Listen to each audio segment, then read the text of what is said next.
everyone, and welcome to Wild Moments, brought to you by explore.org. It is our first Wild Moments show of 2025, and who better to have with us than Taylor McCurdy herself? How's it going, Taylor?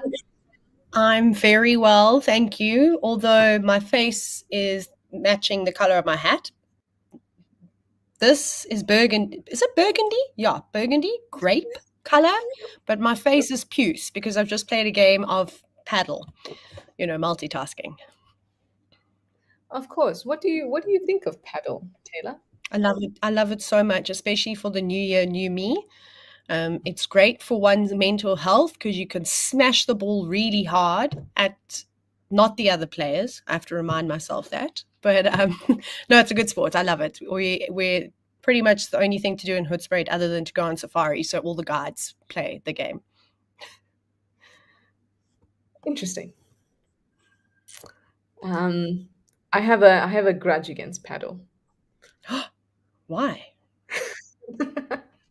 Because I play tennis, and paddle just feels like tennis for people who are not fit enough to play tennis. What? Professionals play around on that court. It's like, have you played squash? Squash is a lot harder of a game than tennis. Hiya! So yeah, you can see the remains in the sweat on my shirt. My dad is a decorated squash player. Ooh. I grew up squash and tennis, but I never really liked squash.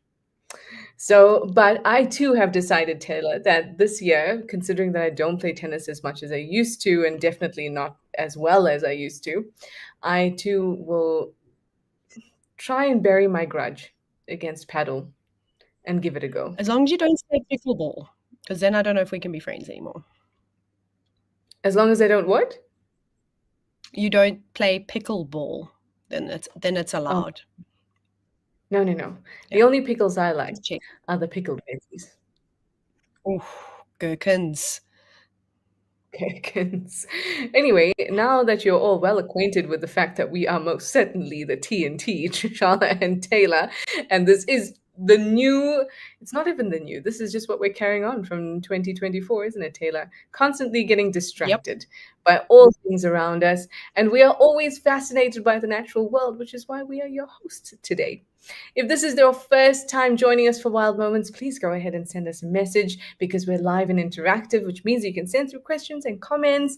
You can let us know what you're thinking, how you're enjoying the show today. As usual, I have nothing. What do you have, Taylor? I'll show you. Here you go. Also, a tall glass of nothing.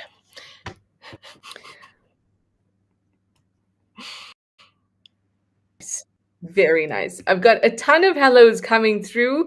Oh, I do love the new year. It makes me feel like something's changed, even though not much has. April Owl, you say, good morning from a sunny Connecticut, but frigid as well, with your warm apple fritters and coffee. Oh, April Owl. That sounds delightful. Bridget McKinney, you say, hi, Trishana and Taylor. Hi, Bridget. The number 3 says, good morning. The number 3, I'll tell you something. 3 is my second favorite number. Wow. What a coincidence. 6 is my favorite. Jean Gale says, good morning. I did not oversleep today. I'm here with my coffee in Seattle, and I did watch Tuesday's show on Rewind. So good. Well, we're very happy and glad that you can join us. Jack DeBoer says, morning, guys. And Mindy Tillepower says, do we have the dynamic duo today? Yes, we are all in luck. From all things pickleball, grudges against paddle, to the wonderful clips that we will go through. We have it all. Bowl of Kittens, you say hi, Trishala and Taylor, as well as the moderator, Christy and the viewers. Hello, everyone. Jan Powers says, hi, everyone. Hi, Trish and Taylor. So good to see you. Hi, Jan. It's so nice to hear from you, too. Casper's Third Ghost says, hello, Trish and Taylor, and everyone else. Hot coffee ready from Milwaukee. Very nice. Ooh, Kaoru, you're changing it up today, aren't you? You do have your typical glass of milk, but this time, a spoonful of peanut butter, everybody. Ooh, that's nice. It's nice. Karu, you say your favorite number is 3. Look at that, my number 3. Look at that. Zygote says, hi to Trishala and Taylor, and namaste, namaste to you too, Zygote. Bob from Kalamazoo says, hi, it's the dynamic duo. Good day, ladies. Good day, Bob. Yes, How's Bob. it going in Kalamazoo? Dear NC says, good morning, Trish and Taylor from Seattle. You're ready for the show with your coffee? We knew you would be. And Teddy Lad Lulu says, good afternoon from a snowy, freezing northwest of London. Oh my goodness, I'm sure it is very snowy and very freezing. And the number 3, who, as we've found out, is a favorite of quite a few, says fried pickles with a heart. I don't know if I've had fried pickles. Have you had No, fried but I feel like pickles? no, but I'm gonna have to make them, and then I'll obviously send you a video. I think that could be quite nice. Mm-hmm. Has to be a dill pickle, not a sweet and sour. Would you? Anyway. Okay, one question. Quickly, one. Would you wrap cheese on the outside of the pickle before putting it into the batter? Just throwing that out there. Taylor, that sounds like a question for the experts. So I'm going to hand that over to the number 3. Okay. Even Kirst says cheese. I think you might have a few in your camp. Anyway, as much as we love talking about the ways that you enjoy the show, the drinks and snacks that you may have, and the snacks that we enjoy, this is about wildlife. So how about we get stuck into our first clip? If you unsure what we do, we go through kind of our favorite clips over the last couple of weeks, especially since we've had that break and we've had a pretty interesting festive period on the cameras. So how about we head over to Tembe and have a look at a curious interaction between a lioness and a porcupine. Well, this is she's got baby situation.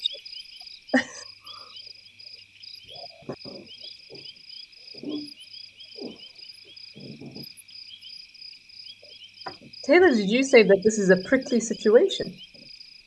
Of course I did. I couldn't help myself.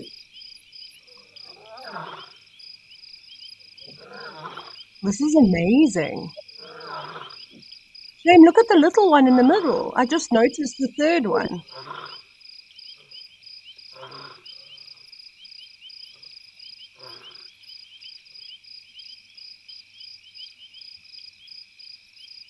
Oh, this is incredible. They're so clever, porcupines.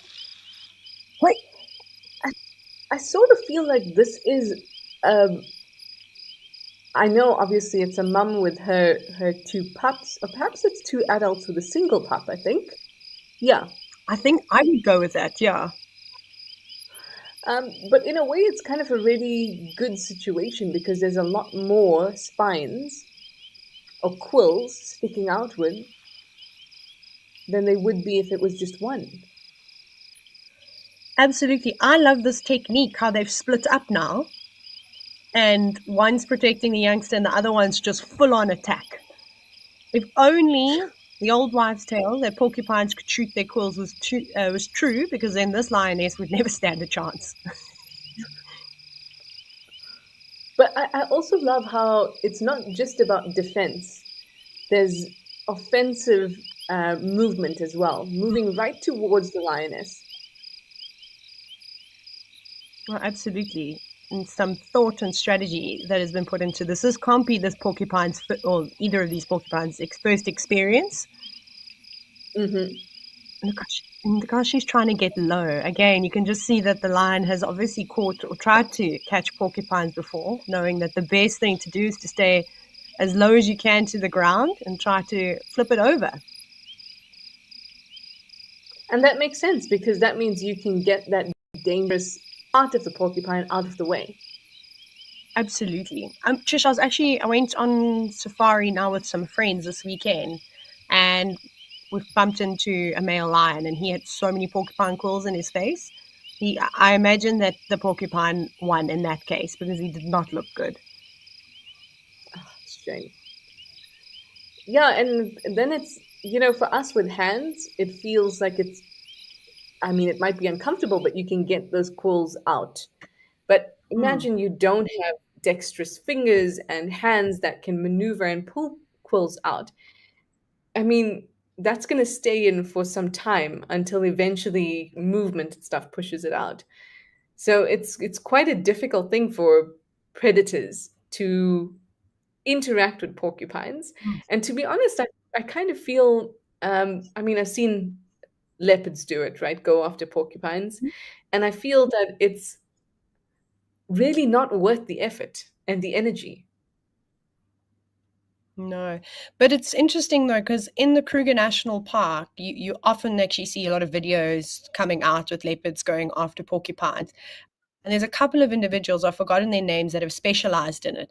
And there was this one leopard, I don't know if it was around Skukuza or I don't know, somewhere a little bit further south, where you would regularly see it go after porcupines. And in fact, people would go and search for this leopard because almost every time that it found a porcupine, it was successfully able to catch it. But literally getting underneath, it would like use its paws. And I think that's where the lion was making the mistake, is that this leopard would get its foot underneath the porcupine and quickly flip it and then, sort of jump down. So there's always a risk you're going to get a quill to the paw.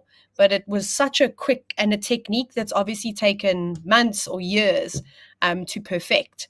But that lion should definitely come to South Africa and go learn from the leopard.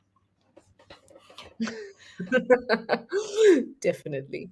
But it's also, have you seen a leopard or a lion consume a porcupine? Because I haven't seen that. I've seen them take down a porcupine.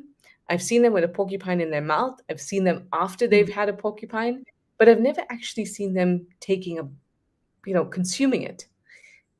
How do they? I've seen So I've seen, I haven't seen it very often, but I have seen a very he's not alive anymore, male leopard, and his name was Mvula. And one of the last things I saw him eating before he disappeared was a porcupine. So they also pull the quills out. Like, it's really interesting, but for the most part, they just start eating from the stomach and go Mhm.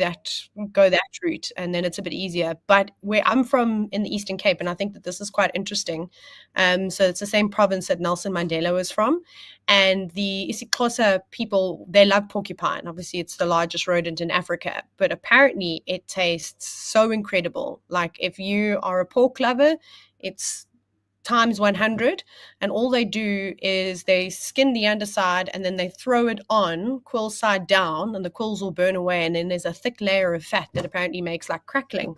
So it was something that like a lot of the people that I worked with down the Eastern Cape would rave about, and they said they never used to remove the quills, they just let the fire do the work. Obviously lions have not worked out how to cook their food yet, so they won't be doing that anytime soon. But just from the stomach, and then there's normally the quills that are left. But I've also, like I said, I've also seen them pulling them out. Huh, interesting. Yeah, but it does seem like a lot more work for the reward. But like you said, it, we know that animals kill and eat to survive, but does that not mean that they could also have preferences? So Hmm. maybe an animal prefers the taste of porcupine meat over other similarly sized animals, Yeah, and maybe it's worth I the agree. effort and the energy. Very, very. Kaoru, you say this is funny. It was kind of funny, but what I loved most about it is the way that the three of them moved almost until that first the largest one kind of stepped out and tried to pull the lioness away from the group. But initially, the three of them stuck together as if they were one Hmm. big porcupine, which is so effective. And the other Yeah. thing I noticed was that little one, just whatever the adults did, if the adult stepped to the left, the little one stepped to the left. It just followed in unison as it was going. And I think that also speaks a lot to the way that young mammals learn, so often just by copying adults. Absolutely. I wonder, Because I wonder if it was the first time that that little one encountered a lion. I don't know. We don't know. yeah, But no, what a hair-raising experience nonetheless when you're that small. but a very, very interesting interaction. Oh, Jack DeBoer, you say these porcupines can shake their tails just like a rattlesnake. They can shake their tails, and the quills can make almost, I suppose, kind of like a rattlesnakey noise. And it's quite intimidating when you hear it, especially when you hear it and you can't see the porcupine. I find it a little Yeah. bit unnerving. Very interesting. Anyway, how about we move on to our next clip, also involving a lion, but this time one of our quite new cams at Linkwasha. So let's have a look at what got her up the tree.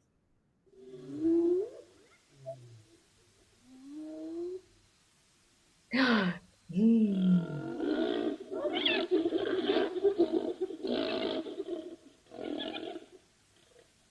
Oopsie. Wrong way. Yep.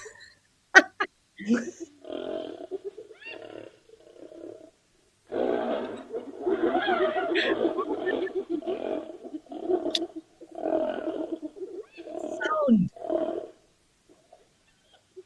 I love that they're just chasing her. Yeah. You came to force nonsense. We're going.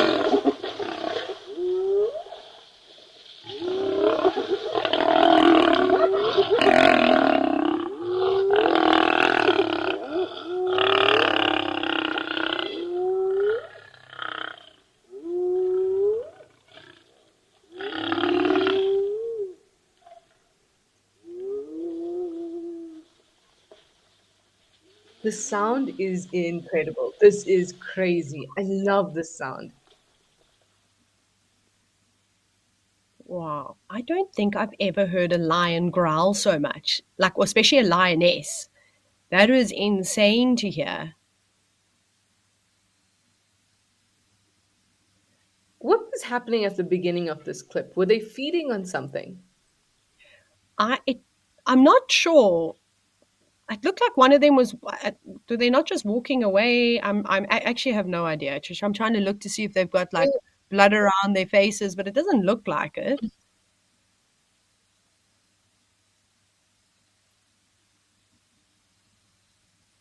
Other one's like, you can come down now.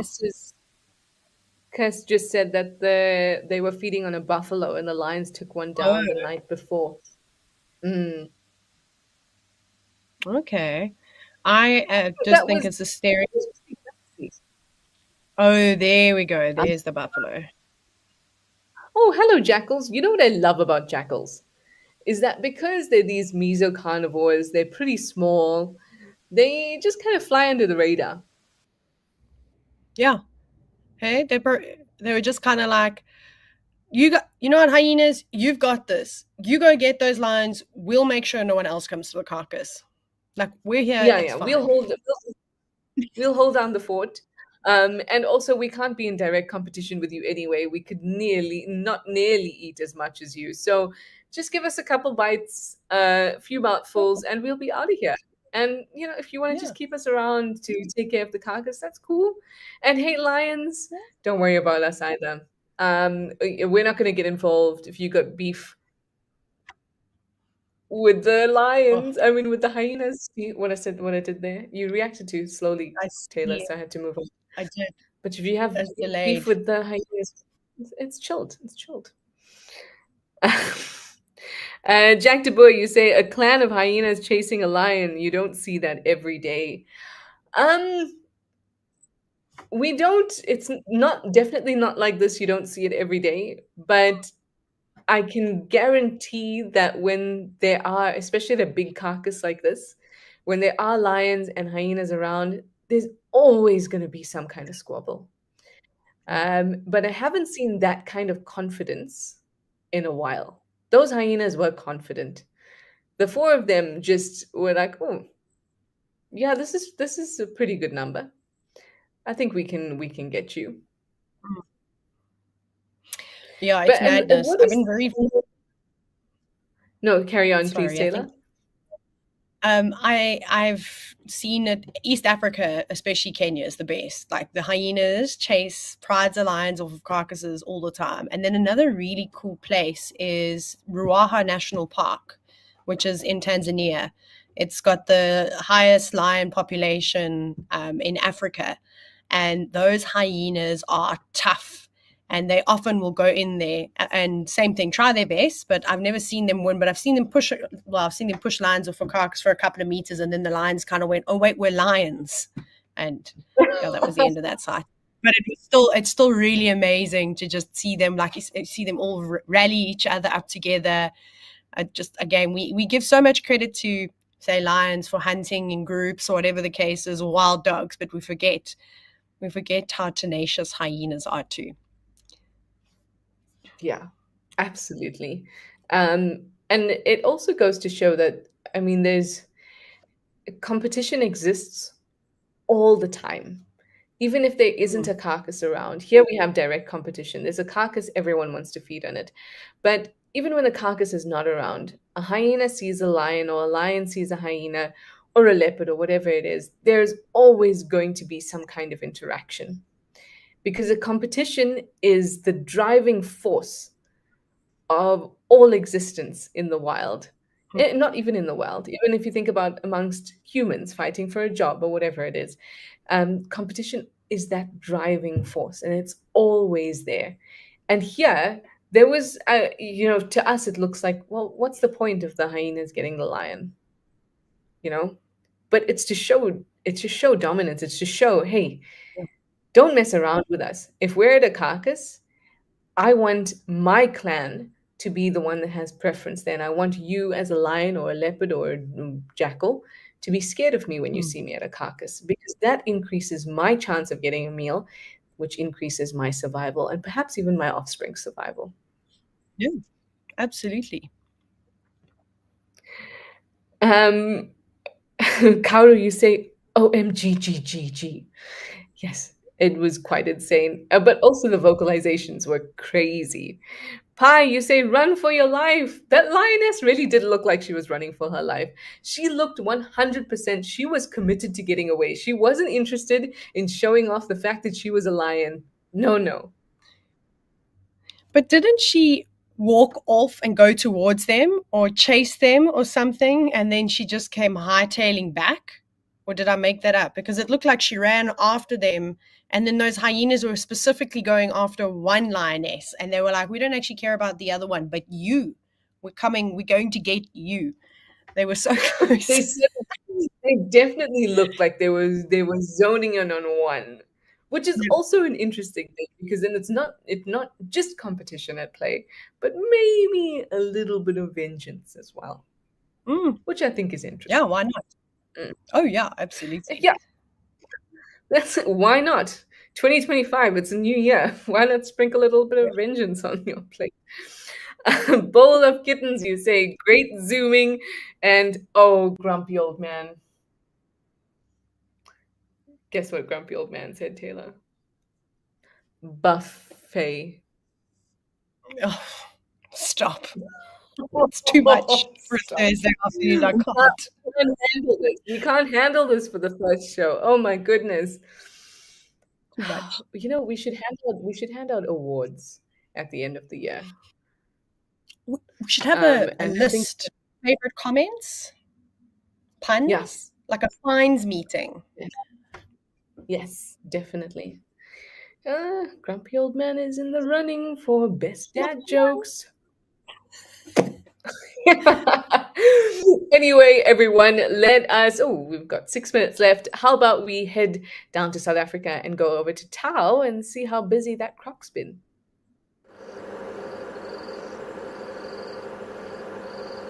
Oh my goodness. That's a very big wildebeest for that size croc. Wow, but look at it. Oh no, that was... Oh, the death roll while holding onto the jaw, that can't be very nice. That must have hurt so much. I wouldn't be surprised if it actually dislocated that jaw. Yeah, that was... Oh my goodness, that was madness. I mean, very clever from the crocodile, realizing that maybe it's losing its grip. We're going to go in for the death roll here. Phew, I got goosebumps just kind of watching that. Come on, elephant, help!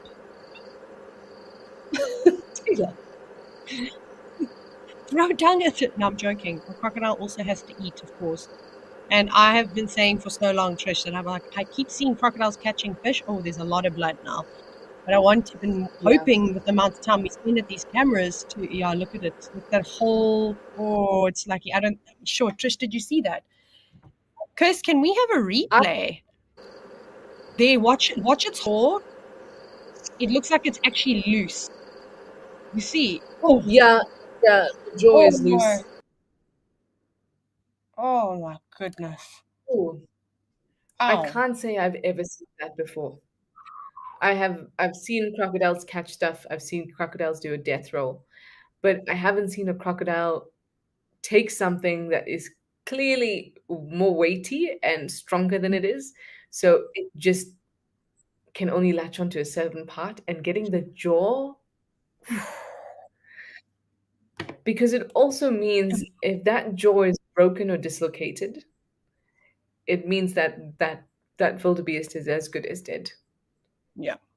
It, You it, kind of it almost, might have even been, yeah, sorry, it, I was it going would to have say, been a mercy almost if the crocodile actually did get that meal. yeah. Oh my goodness. That gave me not nice goosebumps. Yeah, that was intense. Oh, um, I'm so sorry, but I would like to see it again because um, I'm looking at the strength of both these animals.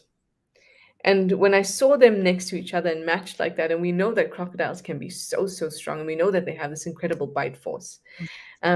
But the wildebeest did really well. Mm. The unfortunate part is that the jaw was the section that the crocodile got onto. Mm. But look at the muscles and the strength of that Mm. wildebeest. And it's a wildebeest cow. She looks heavily pregnant. Yeah, Look how she's bulging me on the side. Oh, this is the yeah. worst part. Oh my god, that crocodile. Sorry, he's got such a. You know, you know what And you see how actually, it's Taylor? standing on top? Yeah. I'm not sure if it's actually the jaw we saw hanging because there was a portion just before that where the crocodile got a bit of flesh from the cheek area Oh, that it's on. So I wonder if it was the skin or the flesh there that we saw moving about. In which case, that's pretty good news for the wildebeest. oh, gee, no, Trish. Did that not look like the lower jaw to you? No, it did. It did. Oh, I don't know. I But just still, saw there's that that. again. Yeah. I don't know. Oh, my goodness. That is. I'm not particularly bloodthirsty. So like I appreciate the strength of these animals and the way they fight, but my goodness. I don't know, Trish, what do you think? Because at one point it looked like it was holding its muzzle, and then the second Mm. time it looked like when it did that roll, it actually had its bottom part of its jaw in its mouth. But again, Yeah. No, I think you're right. That the death roll section, it definitely had the bottom jaw, and there was some yes, flesh out as well. I cannot. Yeah, Yeah. yeah. Oh, oh my goodness, that. Sorry, I'm hiding in my shirt. That's Also, insane. the size of that crocodile's head was smaller than the wildebeest. The wildebeest was chunky. It Yeah. was big and solid, but it was holding on to that wildebeest with the end of its mouth, and still managed to hold on so tight that with the death roll, it managed to get that jaw, which I 100% agree was definitely that lower jaw. That is Yeah. unfortunate. Kirst also My agrees goodness. that it's the jaw. And Pi, you say your jaw is hurting just to watch that. Mm, Yeah, that was brutal. mhm, That was really, really brutal. I wonder when that happened because it might be interesting to keep tabs on that wildebeest, which mm, should be pretty obvious. Okay, Kirst says early December.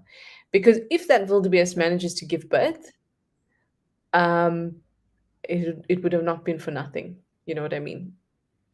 mm. So, Wow. Let's see. A lot to unpack there.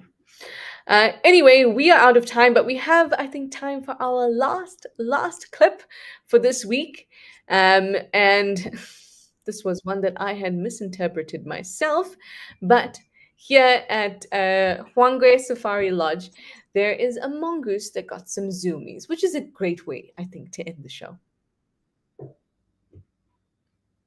Oh, and it's a white-tailed mongoose. They have a habit of getting the zoomies, especially on our cameras. Oh, what's it got? What have you got there? Woo! I'm so He happy. was eating something. What are you eating? I saw a bit of a ratty tail, but I'm not sure if it was a tail or maybe, sometimes the innards can look that way. This is also true. It does look like there's quite a bit of hair on it. What did you catch? A little mouse or something? It's very chuffed with life. Oh. Ooh, Tucker, it's you. Tucker, look, it's you. Come on, look.